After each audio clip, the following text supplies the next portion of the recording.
In the 17th century, Johannes Kepler, German physicist and astronomer, forwarded a set of 3 laws to explain the motion of the planets.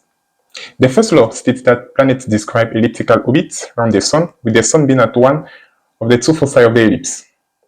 If you are wondering what is an ellipse, constructing that is very easy. You take 2 push pins, you pin them on a table or on a flat surface. You take a string, throw it over the 2 pins with a pencil. You pull the string such that it's taut, and then you just try to trace the outline to draw the shape over the 2 pins. And here you have an ellipse. So Kepler's first law tells us that we take the Sun, we put it at one of the 2 positions of the pins. We take the planet, we put it on the ellipse, that is its orbit, and we are set to go. From here, the second law takes over, which tells us that the line joining the planet and the Sun, what we can call the radius vector, will sweep out equal areas in equal time intervals. This law expresses the conservation of angular momentum. So we have the product of the mass, the square of the radius, and the angular velocity.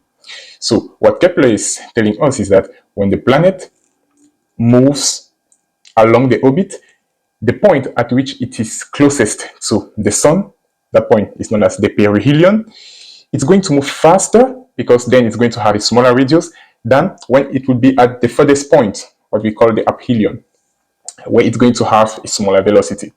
So doing this, the planet ensures that all along its orbit, conservation of angular momentum will be satisfied. So having these two, we need one more tool in order to be able to calculate how long it takes for the planet to complete one orbit. And this is given by Kepler's third law, which tells us that the square of the period of revolution of the planet is directly proportional to the cube of its semi-major axis. So the longest distance between 2 points on that ellipse is divided by 2, you have the semi-major axis, and the square of the orbital period is directly proportional to the cube of that distance.